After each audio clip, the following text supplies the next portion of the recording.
Hi, how are you? I know that I said I would do this video. When was I going to do it? I think 2 days ago. But I didn't, and the weekend came and it didn't happen. I don't have any excuses for being busy because, as you know, we are all in COVID lockdown. But I thought I would wait till this afternoon, and then I started before and the phone rang in the middle of it and it all went, I pressed the wrong button. I was 10 minutes into the video and it went boom, disappeared. So, enough. How are you? How have you been? Are you in a place where you feel like you're in control with this new lockdown, or do you feel a little bit out of control? As I've said, we're all experiencing these new thoughts that we haven't experienced before. We have never been in this predicament where we are being told what we can and can't do. I mean, I was saying before, it's kind of like we might do that with our children, how they can and can't behave and all those sort of things. But by being told as adults, extremely responsible, middle-aged adults, being told by other people what we can and can't do, it's really quite a weird feeling. And I love the word, it's discombobulating. Everyone feels a little bit out of whack and they're not sure what they're doing, how they're going. But what I want to give to you today is some tools to help you navigate this. I mean, you're already doing amazing things with the RRR program in the sense that you're taking out big things in your life in terms of the wheat, the gluten and the dairy, and that is creating this lovely, less inflamed, more energetic, hopefully a few kilos gone, healthier you. But at the same time, we have all this mind stuff, all this COVID stuff happening around us. It's such a big rate here in Melbourne that it can throw you off track. And the tools that I want to share with you are tools that you can use going forward, but always whenever you feel like you're feeling overwhelmed with emotion and overwhelmed with feelings, or just the whole feeling of being overwhelmed. I've touched on it before, but I love the concept of following the path of least resistance. And to me, this is something that I've been on a journey for the last couple of years. In my deeper dive into neuroscience, in my deeper dive into personal development, I am making a choice in my life to follow the path of least resistance. And it's all about tuning into yourself, tuning into your gut, tuning into your intuition, whatever you want to call it, and listening. And the thing is, it's all about learning to listen and interpret and understand the message, because sometimes it speaks in whispers and sometimes it shouts out in loud noises.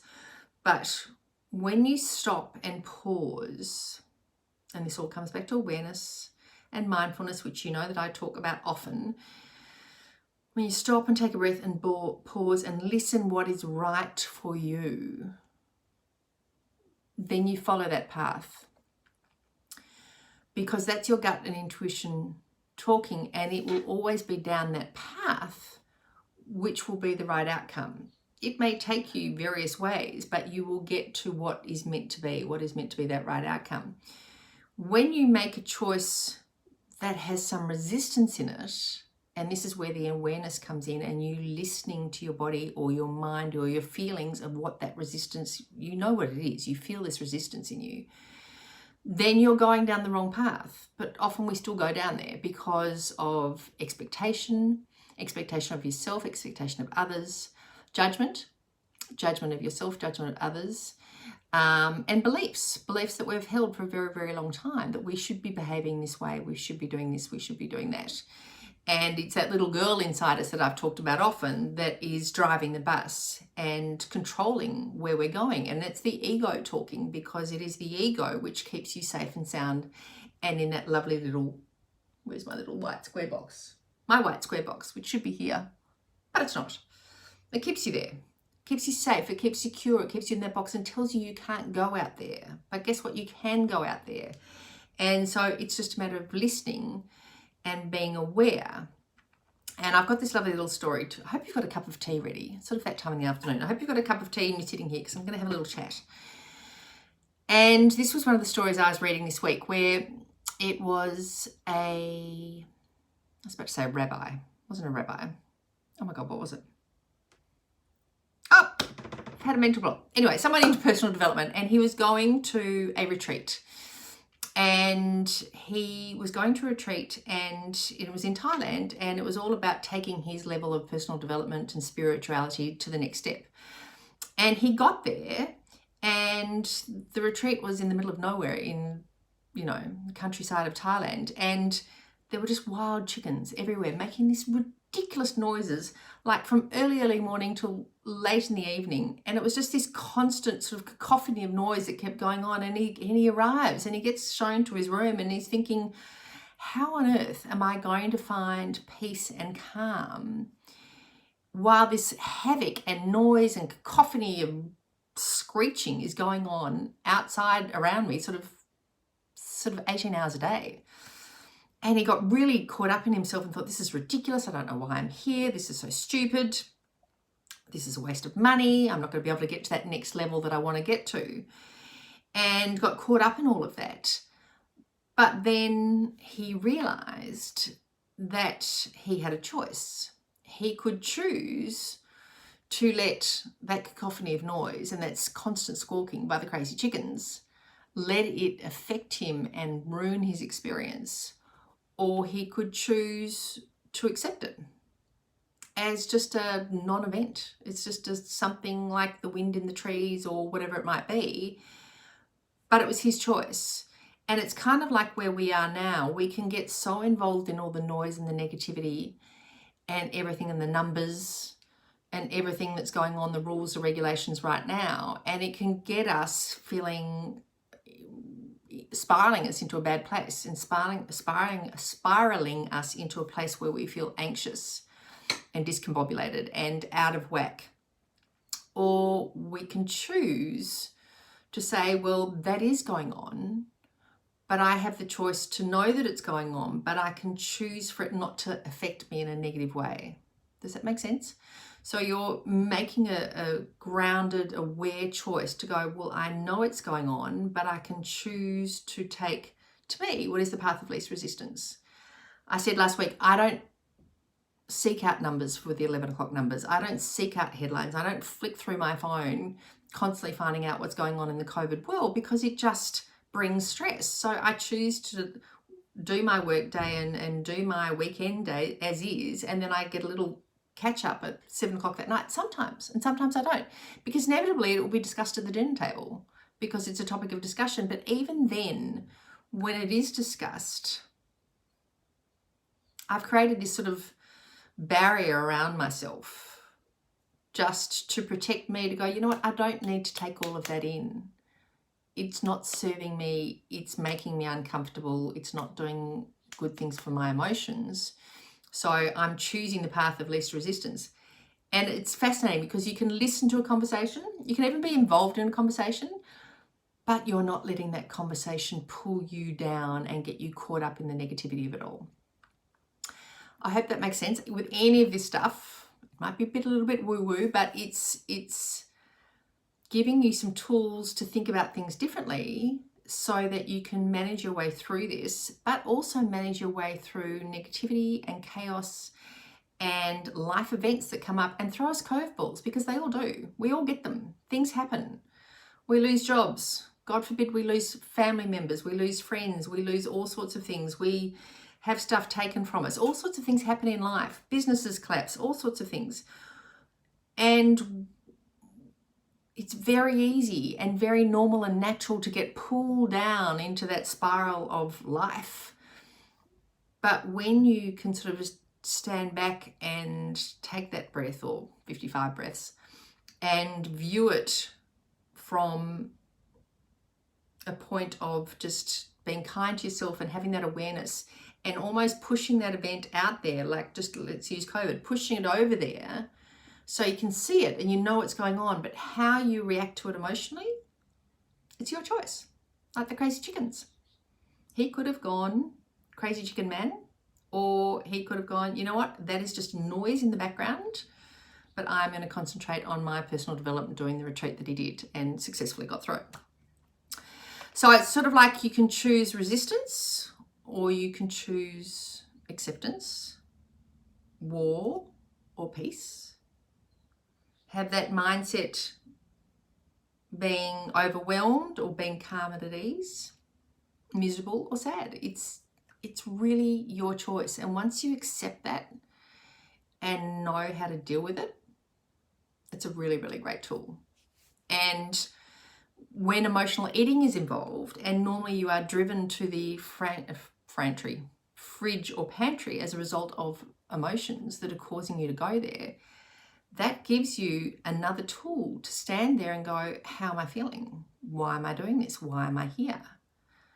I'm caught up in this stress event. Okay, well, I'm choosing to be caught up in this stress event. I could walk out of the kitchen, make myself a cup of tea, walk out of the kitchen, sit on the couch, put some space between, put that event over there and decide how I'm going to deal with it. What is the best way for me to deal with it? How can I be kind to me and take that path of least resistance so that it's going to work out for me in the long run? And remember, guys, this is not being selfish. When you choose this path of least resistance, one of that negative Nancy will come up and go, oh my God, you can't do that. You've never done that before. But it's not doing that before that's part of keeping you stuck. Do you kind of get it? So when you choose that path of least resistance, which is your intuition and your gut, and they are always right and they are always heading in the right direction. Might take you off down a path that you didn't know you were going to go, but it's the right path for you to go down. So really interesting way for you to think about it. And what I want to do now is give you some tools to deal with these negative emotions. So as I've said before, they're not good or they're bad. They're emotions coming from your subconscious mind telling that you need to act upon them. And then what we do, particularly women, we shove those emotions down in the black bag and we just go, I don't want to deal with you now. And then they'll pop up again and we'll shove them down again and they'll pop up again. And then we just put our foot on them and we're shoving them down even more. And then eventually they'll explode in some way, shape or form. So we need to be aware that yes, we can't always address them, but there and then, but we can take some time to address them. So you write them down in your journal, you write them down in your phone, you write them down and say, okay, how was I feeling this way? And this is all about awareness. So I want to take you through a couple of ways that you can do it. So when we experience the emotions, it's essentially our bodies telling us, or our subconscious mind telling us, that we need to change a couple of things. We need to change the way we look at things. That's what I was saying. You can either get caught up in the crazy chicken, or you can choose to leave that as just noise in the background and make the choice of what you want. You can change the way you're communicating. That can be the way you're communicating to other people or the way you're communicating to yourself inside that head of yours. And you also can change the way you behave. So if we keep ignoring these signals, they're not going to go away until you're smart enough to make the changes. So what I'd like to do now, and I've got my list here, is go through a couple of emotions which people feel regularly throughout their lives and give you some tools and questions to ask yourself about how you can make this change. And what I'll do is I will put this into a document so that you can just have it there on hand if you'd like to. So when this emotion comes up, what you need to do is appreciate the message. Just respect that it's there, that your body, your subconscious mind is telling you to change something. So let's think of being uncomfortable about something. Maybe it's rejection. So what you need to do is change your state, okay? And then you can either think about it as being rejected or you can think about it in some other way or shape or form. So how do you want to think about it? So that's you making the decision how you want to make it. Remembering at all times that you can't control other people, the way they think, what they do, what they act. Okay? It's your choice how you react to them, but you can't change them. Does that make sense? So you need to clarify what you want, and then you need to communicate. You need to say, well, do I need to talk to you more? Do I need to express something? Do I need to reach a different outcome? What do I need to do to get the outcome and what I want? And you can do this with fear, you can do it with hurt, or say frustration. Say you're not achieving your goal, okay? So therefore, let's talk about your health goals in this program. You're not achieving it. Well, what do you need to do differently? What's the definition of insanity? Doing the same thing again and again, expecting a different result.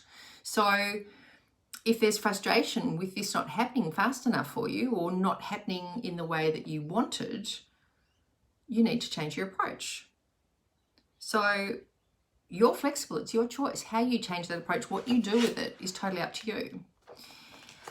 Likewise, with feeling overloaded and overwhelmed, which a lot of people are feeling right now. Tell yourself you're overloaded Tell yourself you're overwhelmed. That's okay. It's absolutely okay to admit that that's how you feel, but then you change your state and you do something to change your mood or thoughts. Maybe you need to get all that overload out of your head and written down on paper. All those tasks that you want to do, all those things that you thought you need to do, you need to get out of your head and onto paper. And then what you do is you determine what the most important thing is, and you start there and you number them 1 to 10, and you just start one at a time, knowing that eventually everything's going to get done. But by chunking it down, you're removing that overwhelm. And so it's like with your weight, if there is a large goal weight to lose and to drop, you can look at the big picture and go, oh my God, that's just too hard. But if you chunk it down into 5 kgs or even 2.5 kgs, whatever works for you and feels comfortable for you and is the path of least resistance, then choose that. You got that? So what we're doing is we're identifying the signal, we're appreciating the message it's got to tell us, and then you need to get curious with yourself and ask yourself, how do I want to feel? How can I make it happen? What can I do to move in this direction? What can I do to refocus? What do I have to believe in order to behave that way? Because if you don't believe it, you're not going to behave that way. Negative Nancy's going to come back in and make you change. And what can I learn from this? What's great about this? Can I be flexible? So it all comes down to the awareness. Does that make sense? I hope so. But do it with your emotions. And another one, I was reading Deepak Chopra, and he has a lovely formula called the STOP formula. And it is acronym STOP. So STOP is literally stop. Stop whatever you're doing. T is take a breath. Take 5, take 6. O is observe the feelings in your body. Because this is what we don't do often. We just get the emotion and we just move on with whatever we're doing. We don't stop, we don't take the breath, we don't observe what those feelings are in our body because those feelings are telling us something. And then P is proceed with love, compassion, and awareness. So it's like a little mini meditation throughout your day where you just stop whatever you're doing, be open, take a breath, and be open to passion, compassion. Proceed with compassion and awareness. So stop, take a breath, observe the sensation in the body, and then proceed with love and compassion and awareness. So that's just proceeding with self-care, looking after you, doing whatever you need to do, whatever is your path of least resistance to get you to where you want to go. So these little mini meditations are a really lovely idea to do throughout your day. And it can be as simple as doing the stop method, or it can also be as simple as choosing a task that you normally do subconsciously and doing it with a very conscious mind. So an easy example is making a cup of tea. You walk into the kitchen, you turn the kettle on, you get the cup out, you throw the tea bag in, whatever it is, you do whatever you're doing, you flick around, you hear the kettle boiling, you pour it, boom. No, that's an automated response from your subconscious mind because you've been making so many cup of teas for so long. But this is just an example. This time, really mindfully make that cup of tea. You know, consciously walk into the kitchen, choose your favorite mug, look at the teas consciously, choose whichever one you're going to have, decide which one's going to feel good for you, put it in your cup, watch the kettle boil, really slow it down. I mean, it sounds like it's kind of, you're thinking, okay, Caroline, she's getting really woo, but this is a way of bringing yourself into a mindful state throughout your day, where we go so easily through our day very mindlessly. And yes, you know that I want you all to be eating mindfully and only eating when you're hungry and stopping at 80% full. But this is taking it one step further, which actually reinforces the mindful eating because it's just working that muscle and allowing you to be more mindful throughout the day. It might be if you drive somewhere within your 5-kilometre radius, that again, we get into the car. I've talked about this, it's in our subconscious mind, we know how to drive. But instead, let's be mindful of it. Just be very mindful of, so just choose a couple of activities throughout your day that normally you do mindlessly. It can be 1 minute long, it can be 2 minutes long, and instead do it mindlessly. We have the time to do this. We have the time to slow things down right now, to be calm, to be aware, and to look after ourselves, and it's a really great way to do that. And in doing that, as we get better at it, Eckhart Tolle says, to offer no resistance to life is to be in a state of grace, ease, and lightness. I'm going to say that again because I think it's really pretty. To offer no resistance to life, i.e. the path of least resistance, is to be in a state of grace, ease, and lightness. And grace is one of those things which doesn't really get talked about a lot, but it's available to us at all times and it's always present, but we're not necessarily aware of it because we're on automatic, we're on the conveyor belt. So when you let go of that resistance in life, then the beautiful thing is that grace becomes part of your life and it flows in it just flows readily into your life. And so it's really important that you, if you choose to do this, that this mindfulness will allow grace to come into your life, and it's a practice. It's not something that you can it's just going to happen. You need to do these mini meditations throughout the day. It opens you up and you find a new way of being in the world. Does that make sense? So we don't know what our future is. We know what our past is, but it doesn't belong to us anymore because it's in the past. So we've got the present. So when you can open yourself up to follow the path of least resistance, be aware of your emotions, be aware that you are in charge of changing how you feel about your emotions, your actions, the way people behave, their actions. You are completely in charge. And when you take on this path of least resistance and open yourself up to this new level of mindfulness and awareness in your everyday, then you're opening yourself up to grace, which is pretty special. I think it's special. And that feels good in your body. Because when you're in a state of grace, there is no resistance. You are open, you are feeling good, you are feeling calm, you are feeling love. It is just good. So, here endeth today's lesson. I hope you love that as much as I do. I just think it's fascinating. And there are so many different tools available to us, but the mindfulness tool and the awareness tool just complements what you're doing with your health journey right now, and making these amazing efforts and making these changes to your body.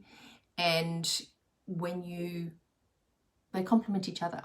So when you work together and you strengthen this whole mindfulness platform in your life, then it will make a difference, and it will show up in the way you feel every day. And it's beautiful because it actually brings back the power to you to decide how you want to feel. Decide how you want to move forward in your day. Decide how you want to bring grace into your life. And it's your choice. So when I know that I'm going into a conversation with people that is caught up, political, negative, whatever it might be, COVID related, I can join that conversation, but I choose not to let it get me. Does that make sense? I choose not to let it pull me into a negative space. I choose to be part of it. And it's just, again, it's awareness that enables you to do that. But I let it happen, but I don't let it take me down. It's kind of cool. So I hope that helps. Monday's mindset. I hope you are going really well. I am still cruising along. Think about it. We started this on the 15th of August. We are now, 15th of July we started. What date are we? Oh my God. We're the 11th? We're the 10th. We're the 10th. We are the 10th. So we have been going, oh my lordy. 1, 2, 3. Coming up for 4 weeks on Wednesday the 12th. And our 5th week, which is the end, will be the 19th. But I said, I'll keep going. I'll keep going for these next couple of weeks. If you'd like to, just let me know. Otherwise, have a fabulous, fabulous day, and we will speak very soon. In grace, awareness, and mindfulness. Bye for now.